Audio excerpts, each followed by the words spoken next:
Bonjour et bienvenue au lecteur de la newsletter de Tilsit. Aujourd'hui, nous allons aborder la paracha de Chukat. Chukat, comme son nom l'indique, c'est Chukat HaTorah, la loi de la Torah. Le début de notre paracha, c'est Zot Chukat HaTorah. Ceci est la loi de la Torah. Alors, il est bien connu qu'il existe deux types de lois, le Mishpat, la loi qui est une loi qui est logique d'une certaine façon, c'est une loi qu'on aurait peut-être pu imaginer tout seul sans avoir besoin de l'intervention de Dieu pour nous obliger à respecter ces lois, des lois sociales par exemple, ou des lois dans le cadre de la famille, respecter ses parents, enterrer ses morts, des lois comme établir les tribunaux, tout ça ce sont des lois logiques.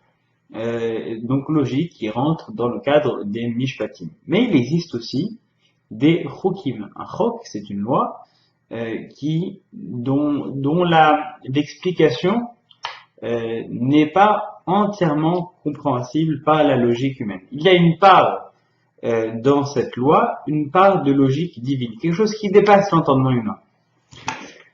Et on est en train de se poser la question dans notre début de paracha. Donc, Zot Chukat HaTorah, il est un chok, une loi donc qui est difficilement compréhensible, mais pas seulement Chukat HaTorah, c'est toute la Torah qui est dans la logique de ce chok-là. Il n'est pas écrit voici cette loi, voici la loi de la Torah, comme si de cette loi qu'on va expliquer, comme si de cette loi on allait comprendre tout le reste du fonctionnement de la Torah.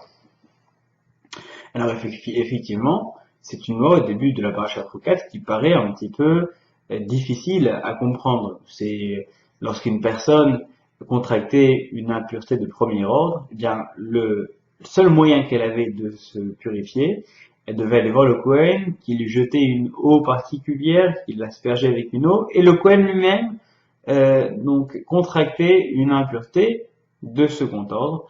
Et donc, la personne qui était impure devenait pure, mais la personne qui l'avait aspergée, qui au début était pure, devenait impure. Bref, une loi qui, du début à la fin, reste difficilement compréhensible. Mais ce qui nous intéresse, c'est que le fait que ce soit incompréhensible d'une certaine façon, ce n'est pas réducteur de la logique humaine. Au contraire, le fait qu'on nous dise qu'il existe des lois qui sont très difficiles à comprendre, qui sont très difficiles à appréhender, ce n'est pas pour réduire le caractère de l'humanité, c'est au contraire pour nous dire qu'il y a une marge d'évolution qui est infinie. C'est-à-dire que plus on étudiera, et plus notre compréhension de ces lois sera profonde. Et ça ne veut pas dire qu'il ne faut pas étudier, ça veut dire qu'au contraire, plus on va étudier, et plus grande sera notre connaissance, plus large sera notre compréhension de ces mitzvot-là. Donc, en réalité, plutôt que de voir une façon de montrer de nouveau la finitude de l'homme, il faut y voir véritablement une invitation à l'étude. Et justement, c'est une transition parfaite pour vous rappeler que cette semaine, la Grande Synagogue de Lyon organise deux activités exceptionnelles.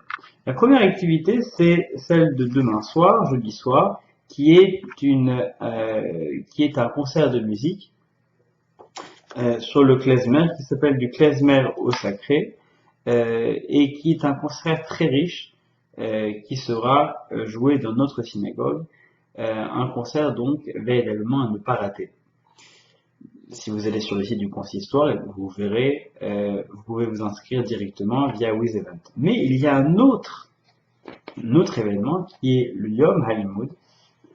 Le Yom HaLimud, c'est une journée d'études dans son sens le plus large. C'est-à-dire que c'est une journée qui est censée pouvoir convenir à tout le monde.